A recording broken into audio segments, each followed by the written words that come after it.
ईमान को मजबूत करें। ला इलाहा इल्लल्लाह। दोस्तों, जैसा कि आपको पता है कि 2023 का साल तुर्की के लिए निहायत अहमियत का हामिल है। 2023 में मुआहिदा लौज़ान अपने इख्तिताम को पहुंचते ही मुस्लिम दुनिया के अजीम लीडर इमरान खान ने तुर्की की हमायत का ऐलान कर दिया है। जानिए इस वीडियो में। दोस्तों, जैसा कि आपको पता है कि खिलाफत उस्मानिया बहाल होने के बाद मदीना मुनव्वरा और हरमैन शरीफैन का कंट्रोल तुर्की को मिल जाएगा।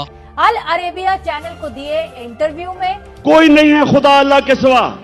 जब आप दावा करते हैं मैं अल्लाह तेरे अलावा किसी के सामने नहीं झुकूंगा, तो अल्लाह ने आपको इसी बड़े सवाल का जवाब देते हुए मुसलमानों के अजीम लीडर इमरान खान ने कहा है कि याद रहे कि तुर्की वो मुल्क है जो कि रूमी हुकूमत का दारुल खिलाफा था और इसे कोई भी फतह नहीं कर पा रहा था। आखिरकार तारीख में झांक कर देखें तो सुल्तान मोहम्मद फातेह ने इसे फतह किया और इसके ऊपर इस्लाम का झंडा गाड़ दिया। इसके बाद ये खिलाफत उस्मानिया का मरकज बन गया, लेकिन इसके बाद तुर्की के साथ जुल्म करके इसे मुआहिदा लौज़ान में जकड़ दिया गया और तुर्की को ये पाबंद किया गया कि वो 100 बरस तक दोबारा खिलाफत कायम नहीं कर सकता और हरमैन शरीफैन की मेजबानी सऊदी अरब के सपुर्द कर दी गई। इमरान खान ने तुर्की के हक में बड़ा बयान देते हुए कहा है कि मुआहिदा लौज़ान खत्म होने के बाद हरमैन शरीफैन का कंट्रोल तुर्की को मिलना चाहिए।